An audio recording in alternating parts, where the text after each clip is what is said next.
Hey, this is Huckleberry, and you're listening to the Unbelievers podcast. There were several groups. One of the principal ones was the reptilians from the Orion complex. Without any exaggeration, it was like being on fire inside. Rats were eating them inside. This stuff was in my mouth. It felt like it was 500 degrees. It was unbelievably hot. My first question would be, were you a member of the Church of Satan, a card-carrying member of the Church of Satan? I don't understand. There's always an argument for everything, you know. Just because somebody can fake something doesn't necessarily mean it's full. And we found a life form. And that's when I started shitting my pants. So for the person who called, I am carrying an alien. An alien baby, and we cover it right here, okay? Something is happening. What is it? That's the question. So do UFOs exist? It depends on what you mean exist.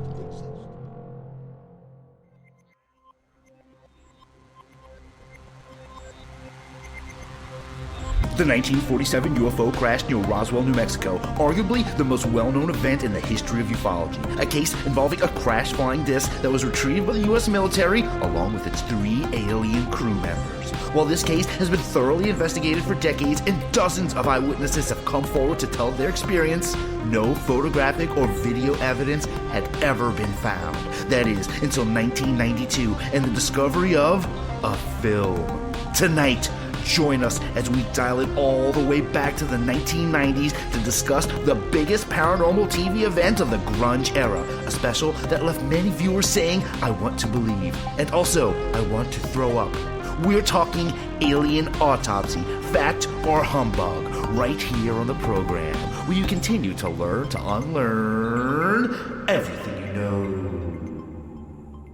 Hello and welcome to the Unbelievers podcast. I'm your host, Russ Ryan, and joining me tonight is my co-host in California, Drea Mora. Hello, Drea. Hi.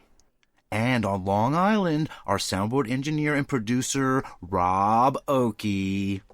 For those haters out there who think this is fake, I'll stop you right there. What's up, guys? Hi, sorry, Rob, for hating.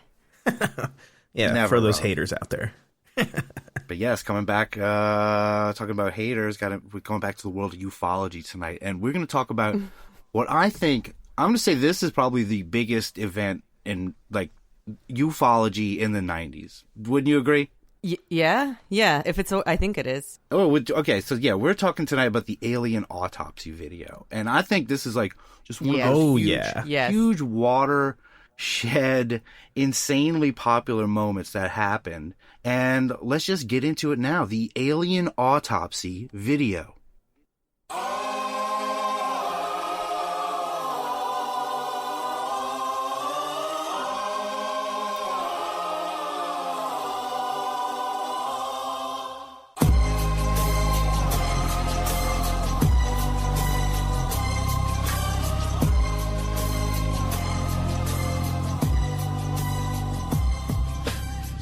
Tonight, we're going to discuss a very famous event in the annals of ufology, one of the most controversial and debated videos ever created, the 1995 Alien Autopsy video. So that's why I played the 90s music. We gotta get in the mindset. We have to get in the mindset of the 90s for the time here, and that's the most 1995 song there is. It's pretty gangster. It was a gangster way to start the show, to be honest. I thought that we were just going to start partying, really, instead of talking about this stuff. We're starting off in Gangster's Paradise. Like, you can't start off in a better spot. Let's do this. Yeah, well, let's get into it. So, The Alien Autopsy is a 17-minute black and white film supposedly depicting a secret medical examination or autopsy of an alien by the U.S. military.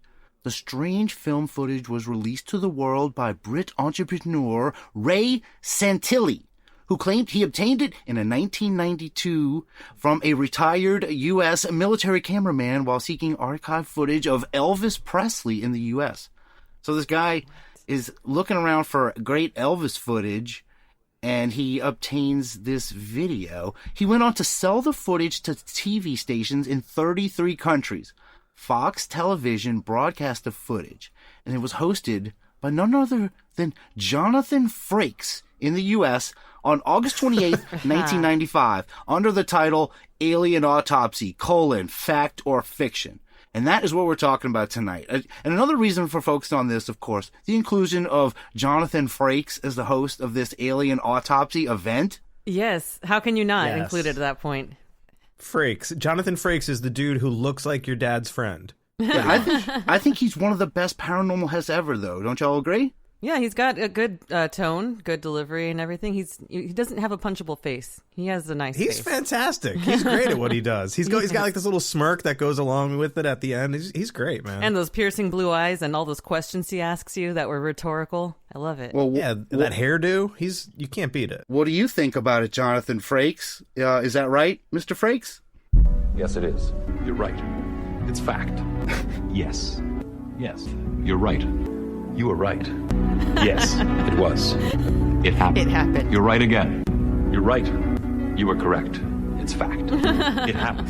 This one took place. See, his voice is so encouraging and soothing. He makes you feel like you did a real good job. I love that. I love those videos. Yeah, well, he's the best, and here it is now. Alien Autopsy, Fact or Fiction Intro with Jonathan Frakes. Intro.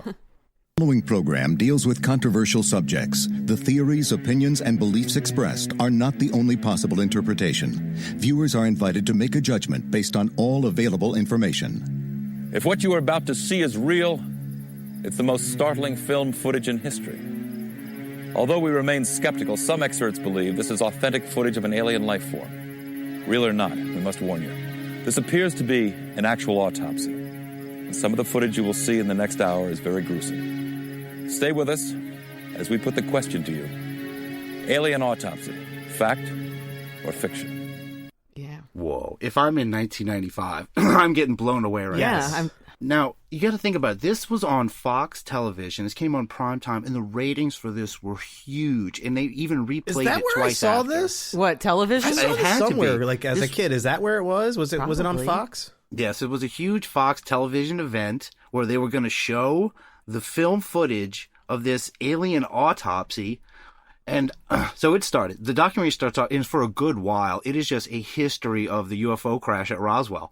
And they talk about the recovery of the ship, and we all know this story. We don't have to relate this to everybody. We know the Roswell story. Ship crashes, 3 alien bodies found at the crash scene, and this leads to the autopsy video that was now unearthed by this guy, Ray Santilli. And they get to it now as Frakes returns. Here in the desert just outside Roswell is where the alleged crash happened some 50 years ago. Was it a flying saucer? Were there alien bodies on board? Or was it just a weather balloon, as the Air Force claimed? People still come and look for some kind of clue. But the evidence of the alien crash didn't come from here. It was revealed halfway around the world. An alien autopsy is always going to be the subject of ridicule. Who's going to believe that an alien autopsy is an alien autopsy? It's just a ridiculous subject. Ray Santilli owns a small music and video distribution company in London. He was acquiring some 1950s rock and roll footage when an elderly American cameraman he had been dealing with said, "By the way, I have something else to show you." And, we looked at it, and it was just the most incredible piece of film. And obviously, my first impression is, this can't be real. Yeah, you look at your rock and roll footage, and the guy pretty much said, "Hey, come here, check this out," right? That's what I thought, too. Yeah, that's... We might have to tack it on. Play the first soundboard clip. Hey, come here and check this out. Yeah, play the first soundboard clip. I think we could tack it on to that. By the way, I have something else to show you. Hey, come here and check this out. By the way, I have something else to show you. Hey, come here and check this out. Yeah, I mean, I know that we're not doing black flags anymore, but that is kind of... well, let's go back to red flags. It's a red flag because why would you just suddenly just pick a random person like, "Hey, by the way, I have a video to show you"? Does he do that to everybody? Yeah, that's so weird. I don't know. If you, it's just a guy who's looking for rock and roll videos too. It's not like a deep research. It's like, oh, you're into rock and roll? I think you're also into aliens. Come here and check this out. Imagine how weird that would be if some old guy was just like, check yeah, this you don't know video what out, it's gonna and he shows be. you I'd that be like, fucking no, video. thanks. You're like, I'm gonna leave. What?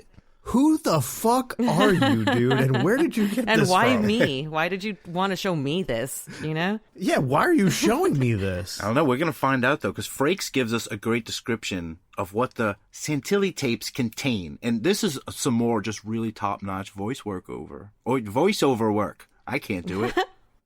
What Santilli saw and eventually purchased were reels of black and white film showing an autopsy being performed on a strange humanoid being. The cameraman, who claims to have had a top military clearance, told Santilli that in 1947 he was flown urgently to Roswell, where he filmed the recovery of several of these beings, both alive and dead, as well as the autopsy of one of them. Yeah. Alive and so dead. This is what Santilli has gotten into already, right? He's got this tape, but we get more of Santilli himself and about how he acquired this amazing footage.